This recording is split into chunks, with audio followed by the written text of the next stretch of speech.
Good afternoon, ladies and gentlemen. Thank you for attending. Thank you for coming. And welcome to the festival in Bilbao. We will award this year's award to Joyce Carol Oates, and then there will be a dialogue. I didn't read a novel or a tale to start with our guest work. I started reading on boxing. I liked boxing more than now at the time, and I was really struck by this book. And I was gladly surprised by how deep and brilliant was that essay on boxing written by a woman. Way. And I guess not only Oates was writing about this subject matter, I learned only later, after an interview, that she said that her father used to take her to see boxing. So I see there's some relationship still that persists in her work, because in her last book published by Alfaguara, a book of American martyrs that I strongly recommend you to read, there is a very strong female character that is a woman boxer. So in 2004, years later, I published a book that was a very free recreation of a Spanish boxer's life that was called Urtain. He was like a broken toy, really. And I then remembered a fragment from Oates' work. And in that book, I used those two paragraphs by Oates as a quote in my book. And if you allow me, I would like to quote those two paragraphs, because I find them really beautiful. And this is my particular small homage to Joyce Carol Oates. So the referee's dramatic count to 10 constitutes a metaphysical parenthesis of a kind through which the fallen boxer must penetrate if he hopes to continue in time. One might then be a person for whom the contest is not mere self-destructive play, but life itself, and the world not in a spectacular and irrevocable decline, but new, fresh, vital, terrifying, and exhilarating by turns, a place of wonders. It is the lost ancestral self that is sought, however futilely. Like those dream remnants of childhood, that year after year continue to elude us, but are never abandoned unless so neglected. And I end the quote. Well, good afternoon, everybody. You've been invited here to pay homage to Joyce Carol Oates' career, one of the greatest writers in contemporary North American literature. I mean, her work is really impressive, both due to its quantity, but especially due to its quality. And I just have to name but a few of her works, like The Grave Digger's Daughter, Carthage, the Little Bird of Heaven, or Blonde, or even the last book published by Alfaguara, a book of American martyrs. She found her literary vocation when she was very young, at 9, and when she got this special gift from her very dear grandmother Blanche.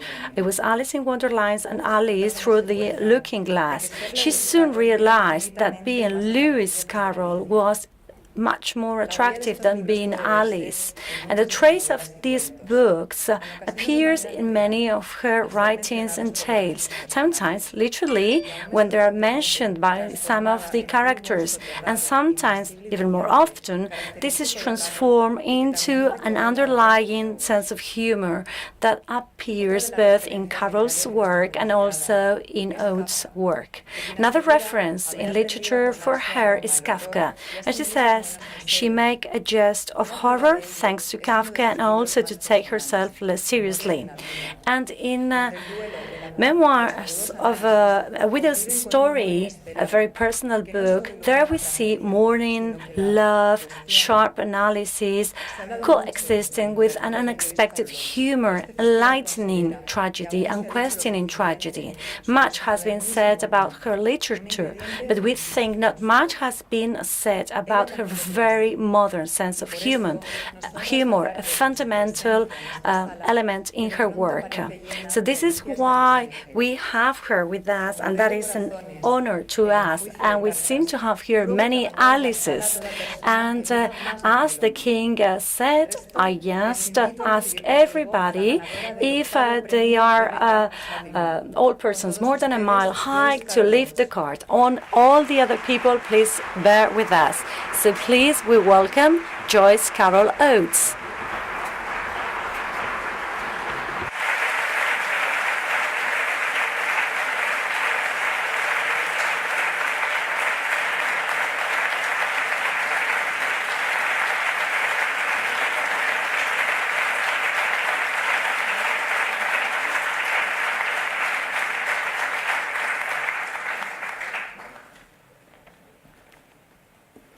Thank you very much for this great honor. It's certainly the first time, and I'm sure it'll be the last time in my life, that Bob Dylan and Johnny Cash will be serenading me as a girl from the North Country. It was very moving. I was sitting back there almost crying. It was very beautiful. Whoever put that video together is really, really inspired. So I have just a few words. It's fitting that Spain should host this unique and prestigious award, the only one of its kind, I believe, that honors the role of humor in serious literature, since Spanish is the language of the greatest of comic novels, Cervantes' Don Quixote. This profound and very funny picaresque novel stands at the forefront of the comic satiric spirit, which is the necessary corrective to the overestimation of the individual, which is tragedy. I first read Don Quixote as a young adolescent, which was perhaps too young. The comic vision is a mature vision. One must have lived through the fever of romantic fantasies in order to comprehend the wisdom of skepticism. Are things as they seem? Are things as they are told us by our elders, as they seem? The didacticism of authority, of the church, the government, the patriarchy, the tradition itself, is an inflated self-importance which the comic satiric spirit deflates as if with a surgical instrument. Thank you.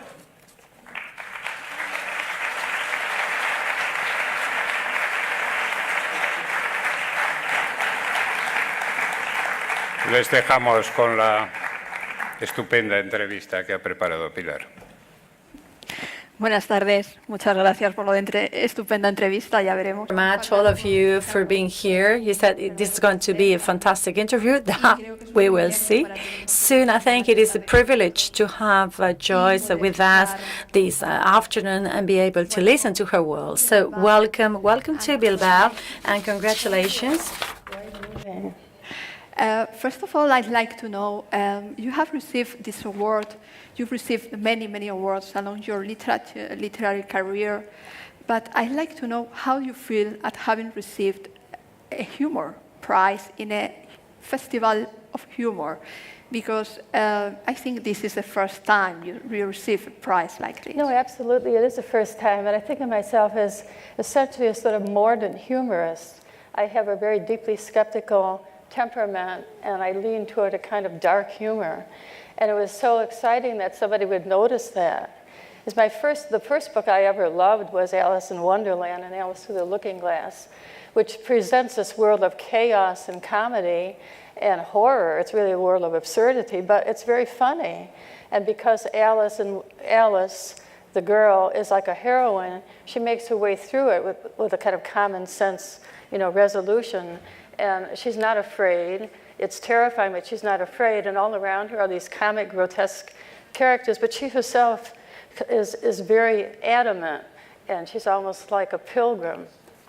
Yeah, I've read that this was the book you received as a little girl, and it's the book that took you to write. I've read that you liked the illustration, so you started drawing, and then you started writing. Yes. But I've read too, and I'd like you to tell me, I've read somewhere that you wanted to be Alice, but in another places I've read that you really wanted to be Lewis Carroll, because Alice was not the one who decided her future. It was the writer, it was Lewis Carroll. Who did you really want to be? Well, I fell in love with the phenomenon of the book, and I think the physical book to me means a good deal, even today. We lived on a small farm, and there weren't any books. And only when I went to school and a little later in my life did I get books, in any regular way. But my grandmother gave me a book like for Christmas or my birthday. So as a physical, aesthetic phenomenon, it was very, very beautiful.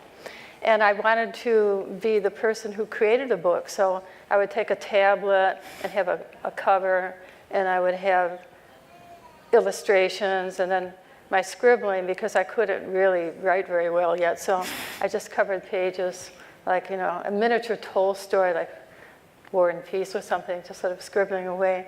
So that was like the earliest feeling of great happiness and excitement. And I think when we're writing and doing our art, that we're really very, very happy. Yeah, and you had this early experience with libraries. I've read you really loved going to libraries, and somewhere I read that you think that librarians are the kindest people in the world because they always treat you perfectly. And I enjoyed so much when you described these early days of you going to libraries and reading, having all these books available. Yes, going to the library was an adventure, because I came from the world of the country, and while it wasn't chaotic, I mean, we did have a really loving family life, there was a certain sense of violence and the loss of control when you got outside the family. But going to the city and to that library with my grandmother, she'd take my hand and walk with me up into the path to the children's library, and getting these little books out, it was just really very thrilling. I can still remember that excitement.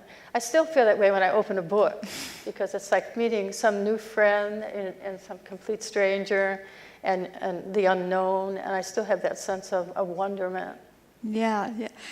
When I travel, I always get a bit nervous because suddenly you don't have the control. That's right. Yes. Yeah, and when I decided which books are going to come with me in the journey, then I feel safe. And I feel quiet. I know, and the great tragedy is to lose the books. Yeah. Like you lose them or right in the airport before you even left. Yeah. And that's the worst. Getting back to humor, there is, people believe that we women do not have a sense of humor. And in literature, there are not many women that write humor topics. I've been thinking about this many times. And maybe it's because we women had to prove, had in the past, to prove that if we wrote, it was because it was, we had important things to say. That's why we could afford writing, because it was a male's topic, a male's activity. Do you think women have sense of humor, and do you think this has changed? Well, at the very forefront of the English novel, Jane Austen was writing comedies, sort of drawing room comedies that are very funny, romantic comedies. They're droll and sort of aesthetic and a little bit sometimes sarcastic, and sardonic, but basically they're romantic works laced with this comedy that's quite gentle. It's never really corrosive or devastating comedy, such as you might find in Jonathan Swift, who was writing, around more or less the same time. But I think that in American literature, you're quite right, there have not been very many women who have written humor. We think of Flannery O'Connor as being maybe unusual. That the most obviously humorous writer in American literature is Mark Twain. And I virtually memorized Huckleberry Finn. I love that novel. There's many, many sentences in it are just so funny. And there are whole scenes that are riotously funny. But then there are other scenes that are tragic and very, very upsetting. And the whole, it's sort of a trajectory of the novel is toward a romantic resolution. But on the way to that, it's really very, very dark and very, very painful. You don't like cruel humor. You don't use that humor in your stories. I think your humor is, and I really believe it, it's a very intelligent one. Because for me, your humor doesn't, of course, doesn't make us laugh out loud. We can smile at some point because we see the intelligence that is behind the way you twist things. It's for me very important and very nice when I'm reading your books and suddenly in a very ordinary scene, very ordinary scene of life, something happens that makes you shiver. And at the same time that you're shivering, you're smiling.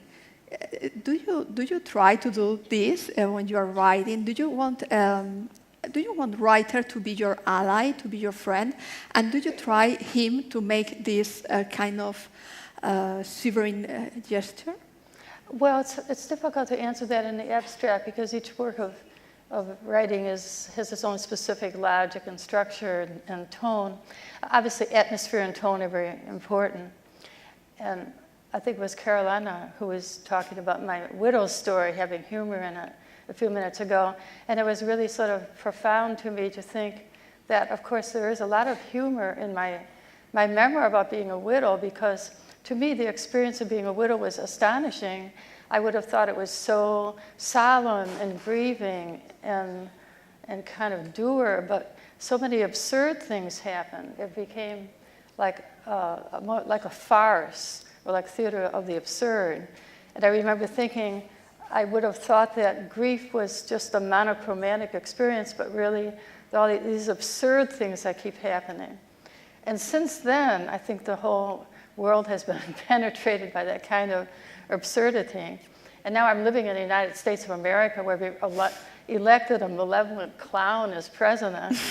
And, they can't go many more ridiculous than that. It's like the inner self is sort of projected onto the vision of the world is so cracked and fractured. Mark Twain would literally be rolling over in his grave if he knew about this.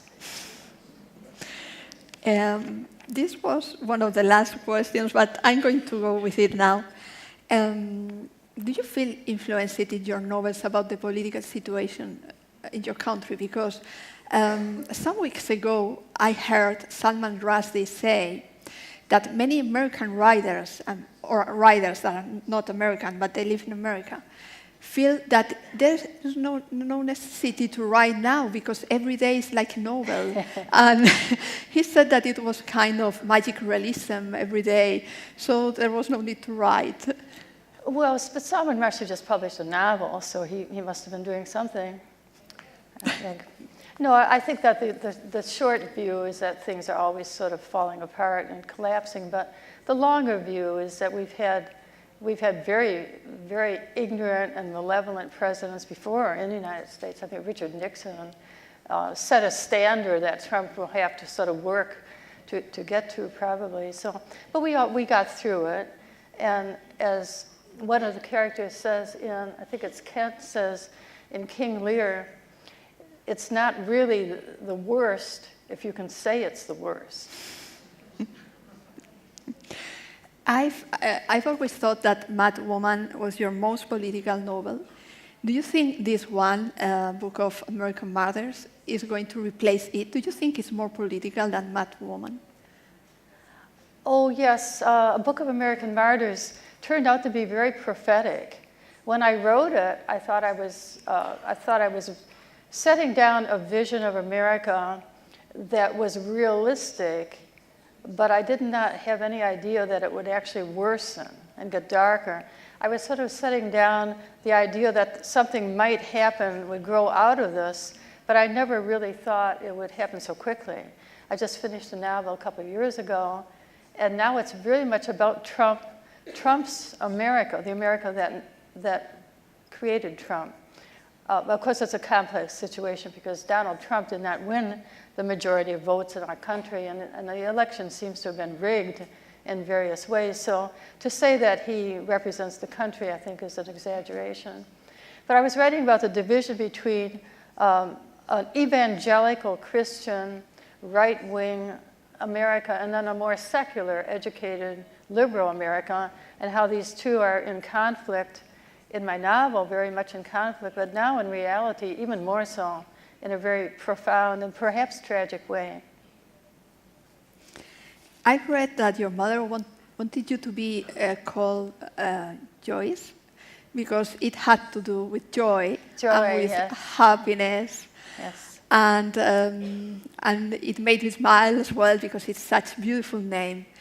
And did you have a happy childhood and have it somehow influenced your novels, your work?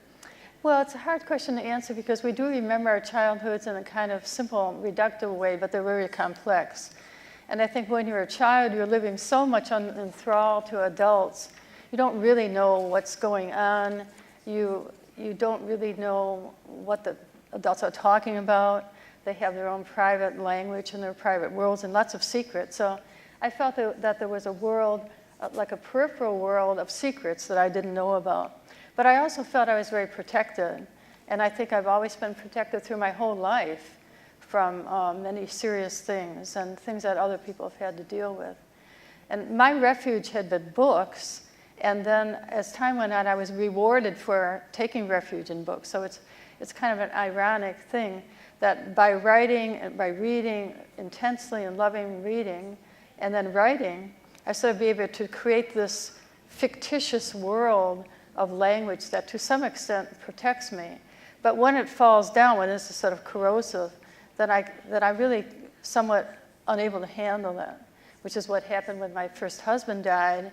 And I sort of lost my faith in writing and lost a good deal of physical strength at the same time. Mm-hmm.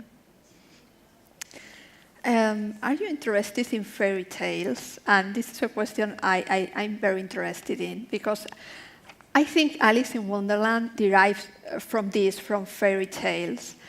I think there is this absurd humor in fairy tales as well as in Alice in Wonderland. And I think that's very related to your work, I think. And in the the originary fairy tales, not the tales we are being told or our children are being told today, Disney tales and all these things, the original ones, there were topics as cannibalism, murders. There were a lot of violence there. Yes. And I think that's related to your literature. Yes, I think most of my writing has a sort of mythic quality to it. I try to write about things that are very topical and timely, but I try to find a deeper mythical subtext. It could be a fairy tale, as in Blackwater, which is a tale based upon the Chappaquiddick incident, but it becomes almost like a ballad of a man with power riding away, taking a girl, a credulous and naive girl with him, so that it's both topical and controversial. At the same time, it has this deeper mythic level to it. Yeah, when I read Carl Sack and My Sister, My Love, I thought of fairy tales all the time. Yes. Because there is the pretty sister, yes. the ugly sister. You know, these two sister and brother that are linked forever because the little sister is killed. And there are a lot of children in your work, I think, in your work that have to deal with very complicated situations. They have to grow up. Yes. And I think that has to do somehow too with fairy tales.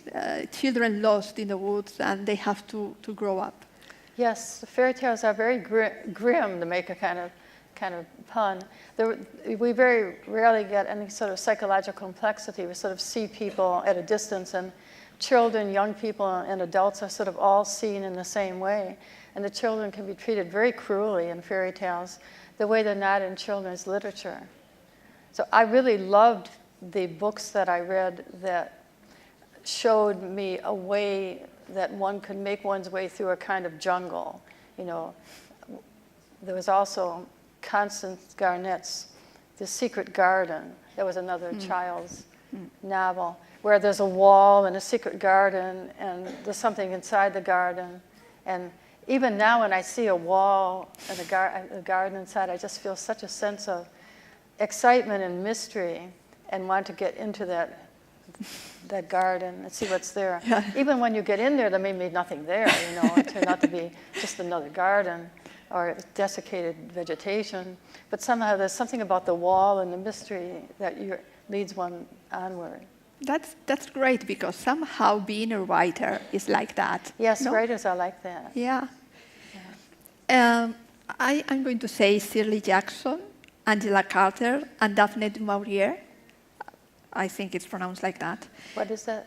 Rebecca's writer, Daphne, it has a French name, Daphne du Maurier. Oh, du Maurier. Yeah. Yeah, Daphne du Maurier. Yeah, I think of them when I read you. Do you find somehow like them? Well, I did read Daphne du Maurier when I was very young. She's a romantic British writer who was enormously famous and was a bestseller.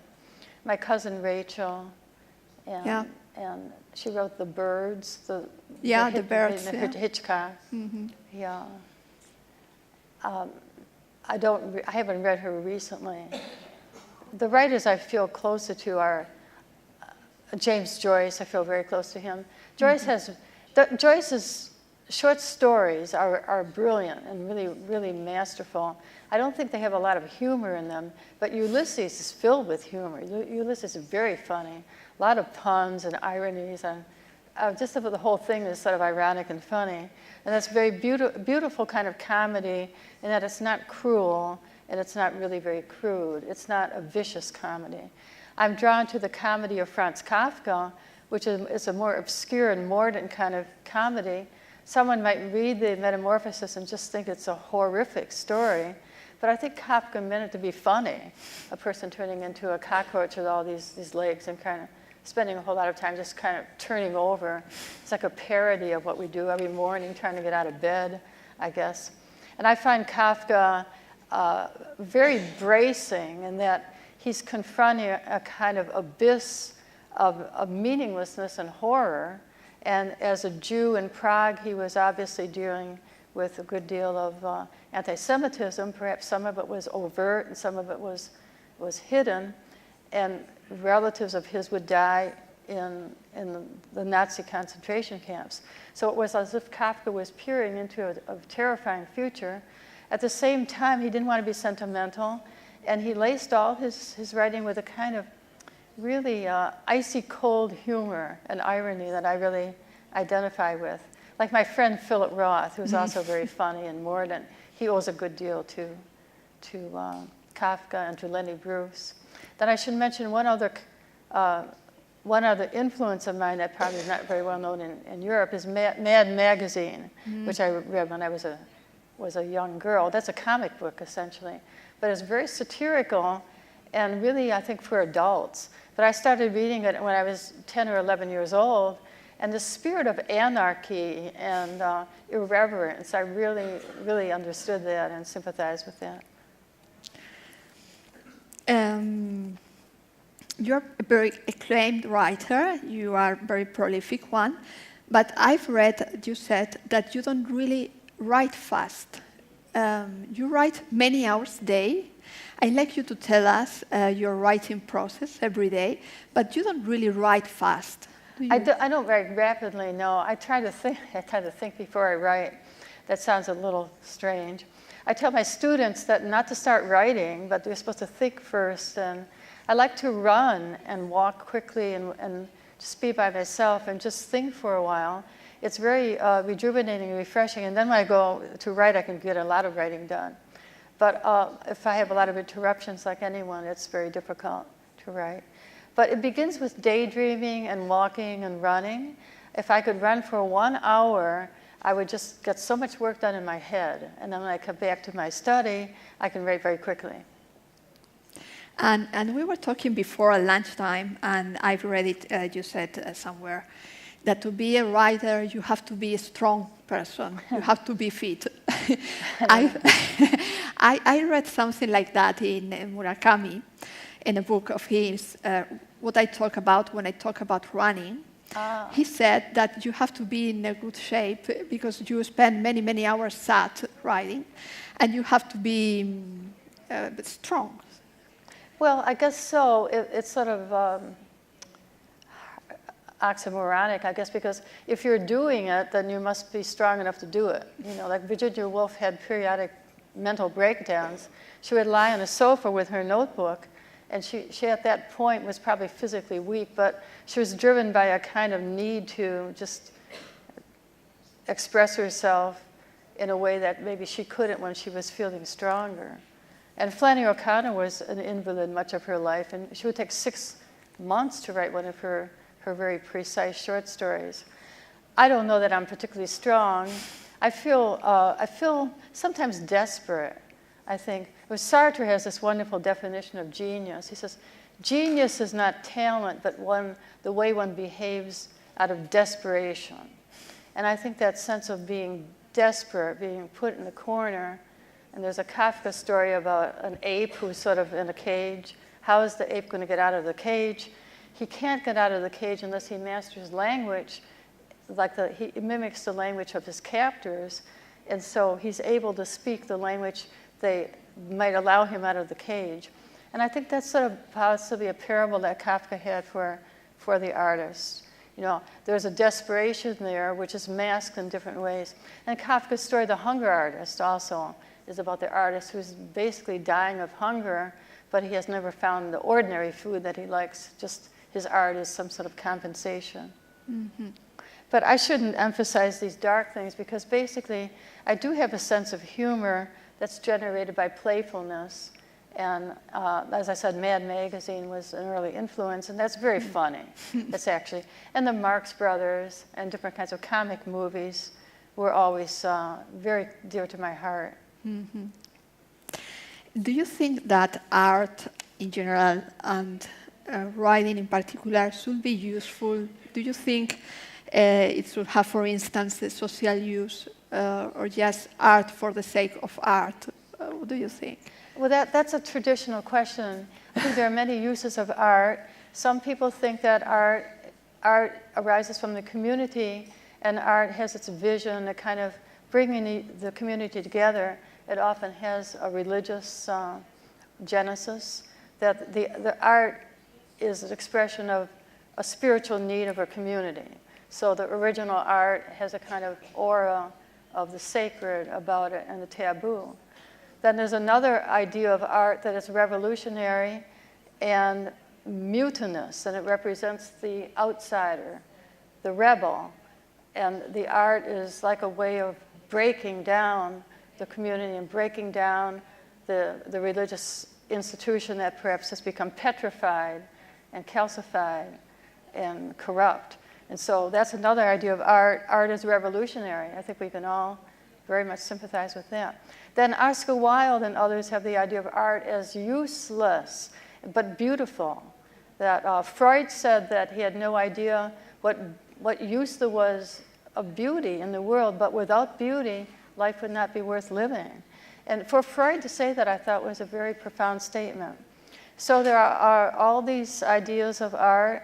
One that it presents the community in some spiritual unification, one that is challenging the community in a revolutionary political way, and the other that it's aesthetic and beautiful.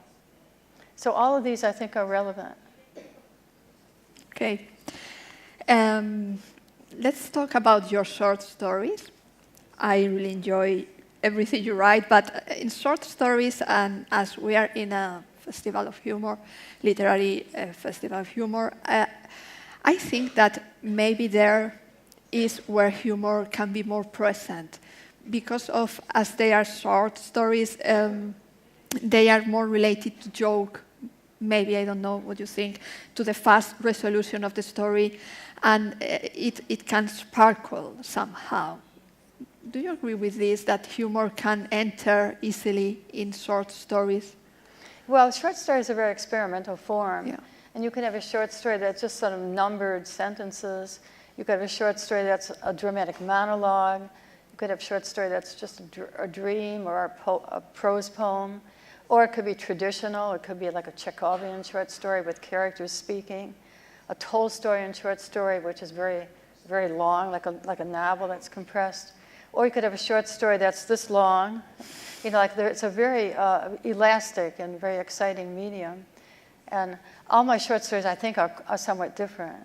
Yeah. And when I try, the humor that I try for might be just a jarring and surprising sort of reaction of a person. Could be a girl, a woman, but she's behaving in ways that are surprising and people don't like the way she's behaving. And she's behaving outside the role that people have contrived for her.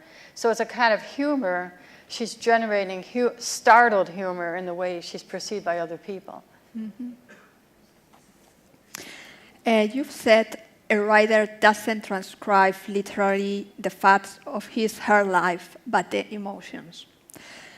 For instance, I'd like you to enter this. For instance, in a book of American Martyrs, when Gina finds that Gus, his husband, has been killed. When I read her feelings, how she described how she felt, and all of a sudden she's alone and she's sad, and she somehow blames her husband for what's happening in her life now. I reminded your book A Widow's Story. Yes. The feelings you described there, for me, suddenly took me, Gina, to relate, to be you suddenly somehow. Is that way you filter emotions through literature? Well, certainly some of Jenna's feelings are my own feelings as a widow, but she couldn't deal with the situation she was in. She had to be the widow of a famous man, so she would have to spend her whole life acting as his widow, his posthumous wife, and representing him. So she basically had to leave that, and many people could not understand that she had to do that. I didn't have quite the same situation. And as I said, I was so struck by the grotesque and absurd things that happened in my life that didn't seem part of the solemnity of being a widow. They seemed like ridiculous things, which, I mean, I won't go into them. Some of them are so ridiculous and trivial. It just seemed like an insult, you know, to the idea of being a widow. You know, so you think, well, I'm supposed to be treated a little better than this, you know, and all these things are going wrong. But I remember immediately after my husband died, it seemed like the next day, all these flowers starting to arrive, these huge floral displays and potted plants, and all these mourning cards, and then food started to arrive in boxes of things and casseroles, and I just sort of felt that it was like Alice in Wonderland, where Alice is getting all these things, and I also felt I couldn't stop it, that more flowers would arrive, and I'd look, and somebody was bringing a huge potted tree, like a little tree that I couldn't drag. I was crying and I was dragging this, and I just thought, this is so completely insane. You know, could I just die? You know, like maybe I could lie down, but no, I had to get up and answer the doorbell. It was ringing all the time, and I know people meant well. But since then, when somebody's husband dies, I know you don't rush over and give them a big tree or a big casserole. I think the best thing to do is let people alone for a while, unless you're very close, like if that's your sister or your best friend, that's different, you should be there. But people on the outside, you know, I think they just sort of sent all these boxes of cookies and cheese, and all these tchotchkes were arriving. And I thought they must have felt guilty. Say, oh, Joyce's husband died. Well, you know, we'll send her out. There was some catering company in the United States that dealt, I think, in widows. And this catering company, I would recognize the logo and these grinning people. So, oh, more of that. But I think I really had a kind of second nervous breakdown dealing with all the stuff. Then I had to deal with all the wrapping paper. But I won't go into my wrapping paper fantasies because I have a real obsession. As my husband will tell you, I have this this complete obsession with putting the stuff away and putting out in the trash like in 5 minutes. I don't want it around the house. Otherwise, I felt it would just sort of overwhelm me.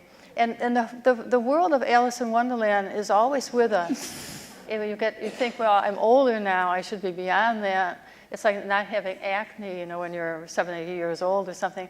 It just sort of still keeps with you. It's really, really disconcerting. Okay. Let's talk of. I've got many questions. Well, there's something I really admire in your writing, among many things, is the way you move characters. You know, the way you make oral novels and how you deal with all of them. It's such a great way, master way for me. It's not easy.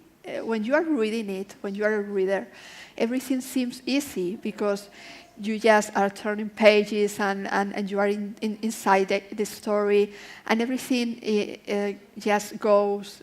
But it's not easy. There is another writer I really admire. We told about her before, Iris Murdoch, that is a master in this writing too. She moves her characters. How do you deal with this? Do you have all of them in your mind, or you write schemes, or? Well, obviously, each work you take up individually, and I may spend a year or two on a novel, and it's a finite cast of characters. Unlike life, where life is very crowded and chaotic, but the world of a novel is pretty finite, and you have the characters, and they're in some relationship to one another, and there are primary characters and secondary characters. So it's not that mysterious an activity. I think if you can write a dramatic monologue, you can write a kind of a work of fiction, because the human voice is the fundamental pulse of fiction is the human voice. Mm-hmm. When I read A Garden of Earthly Delights, I read it in edition of 2002, and there was an afterword. I really enjoyed that afterward, because you talk there about rewriting. Yes. You wrote this novel when you were young. Yes. And you said there that when you started rewriting it, you just deleted a lot of paragraphs, and you wanted characters to show themselves, not right. to explain everything Yes. as a narrator. Yes. And when I read that, I thought, I think this is one of your favorite writers, Henry James. He used to say himself, dramatize. Dramatize, yes, Yeah. That's true. Yes, yes. Well, it was thrilling to take a novel I wrote when I was 26 years old and to see that I could write it much better.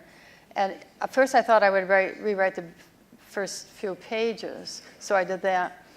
And then I thought, well, I can't stop now, so I took another few pages, then I took a whole chapter. And then basically I wrote just about like 9/10 of the whole novel over again, because it was so thrilling to go back over a period of time where I was doing things I didn't really know how to do that well. And I would explain too much. But then now I feel that the people can speak for themselves. I'm very interested in the human voice, and I have plays, and the human voice is supreme, and the narrating voice is very quiet. Mm-hmm. Apart from this, you deal with violence in your novels a lot. And there is there are all these topics we talked about previously: the murders, rapes. I don't know. I'd like to know: do you think the idea of violence has changed lately because of international terrorism? Because we could find ourselves unsafe in many places before. But now, I don't know if you think this, but now we just can't feel safe anywhere. Even though we're trying to keep safe airports or train stations or even the streets, it's just impossible. So do you think the idea of violence has changed, and do you think this is going somehow to be reflected in your works, in your novels? Well, I don't really write about violence, but about people. I tend to write about families or women and girls, and violent events may happen in their lives, but that doesn't really mean I'm writing about violence. It's more like something that happens to people. And I like to write about people who deal with trauma, deal with situations. Acts of general terrorism and political violence, the violence of a strong country, the violence of incarcerating people, putting people to death, and so forth. These are all acts of violence, different kinds of terrorism. Then there's the most usual kind of terrorism that we know about. But there are other governments can be terrorists. I mean, the authority can be terrorist in its repression. Those acts, those large acts, I think the novel often doesn't deal with. The domestic novel, the novel about a family, doesn't really deal with these large acts of violence. I would be more inclined to write about one event, like a book of American Martyrs. One event happens and the consequences ripple through all the rest of the lives of everybody in two families. So that's what I would be more comfortable with. If I were writing nonfiction, I might be drawn to write about that. I mean, I knew people like Michael Herr who wrote about the Vietnam War, and they wrote very beautifully, very painfully about the Vietnam War. They were there covering as a journalist. Michael Herr was in the Vietnam War. But he never got over it then. It was like he was permanently traumatized, and he was always therefore writing about the Vietnam War in some way. And Tim O'Brien is another great writer of the Vietnam War. So even if these people are writing about domestic subjects, there's still the Vietnam War is like the basic subtext of what they're writing about. But I personally haven't had that experience. And even though I live in a very violent country in which there are gun massacres almost every day, though I live in America, I have to say that most people in America are somewhat amnesiac and denying. They're in a state of denial, and there's something about the human ego, I guess. We think on an unconscious level, we think that can't happen to me. You think, well, it's not going to happen to me because I'm a good person, or it happened to those people because they're in Las Vegas and terrible things happen in Nevada, or it could happen to somebody in California because that's a place where awful things happen, or it happens, you know, in some other country where these things happen every day, but you never really think that it's going to happen to you, except as you point out with terrorism is sort of democratic in a way. It can happen virtually anywhere. Still, most people think it can't happen to them, I think. Do you think, as other authors do, that the latest novel is the best novel? Because many times we think this is my best novel I've ever written. Writers think that the last novel is the best novel because the blood is still fresh and it hasn't dried or coagulated yet. But all the novels represent some sort of anguish and difficulty.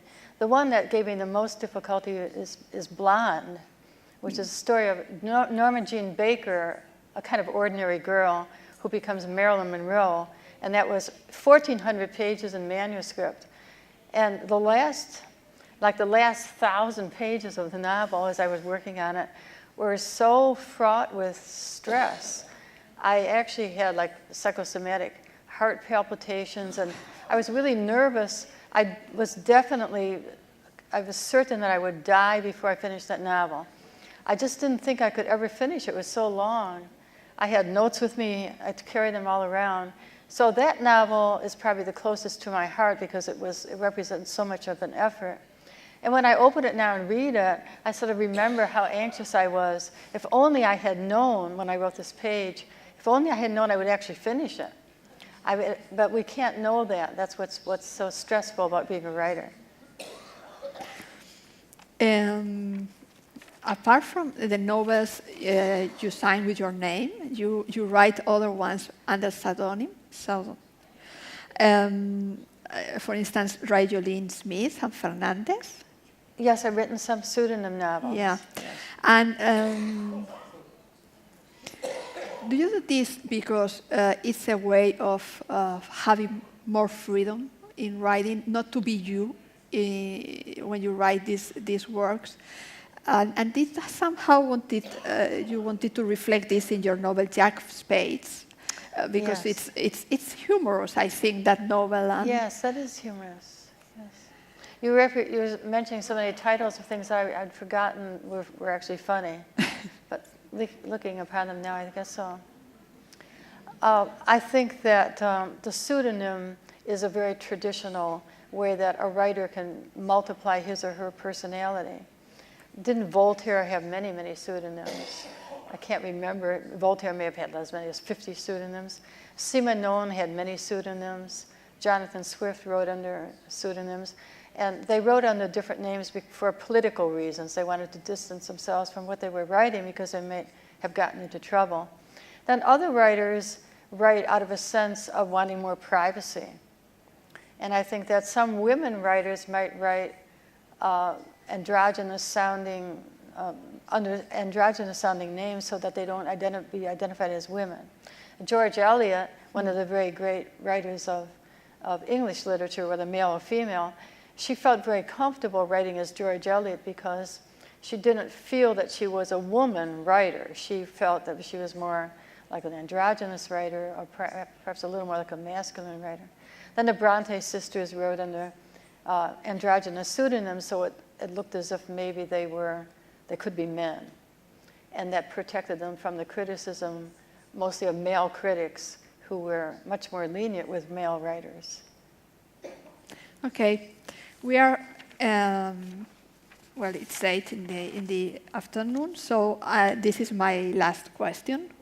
What are you writing now? What am I writing now? Well, right now I'm working on, I wrote a short story quite a few years ago that was published in Harper's Magazine, and then it was reprinted, and it was about 20 pages long.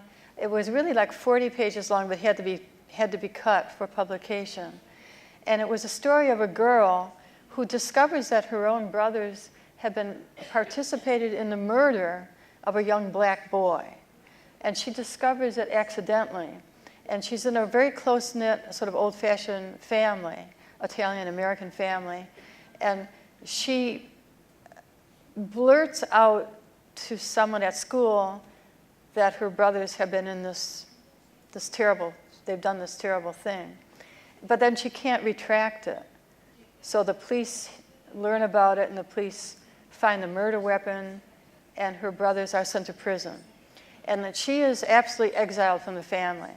Her family will not speak to her. They consider her a rat. And it's called, the title is My Life as a Rat. And it's her, as she grows older, she spends all her lifetime trying to come back to her family. But only when her father dies, and the bitterness dies with him, then she can come back to her family. So I'm like 1/3 of the way through that. So that's what I've been writing on, going back to an old work from about 1985 or so, and working on that. Most unusual, but at the time I didn't have the resources to write it as a novel. It came out as a story. Okay, Yes. Okay, we'll be waiting for that. Yes. Thank you very much. It's been a great pleasure for me talking to you this afternoon. Thank you. And thank you, everybody.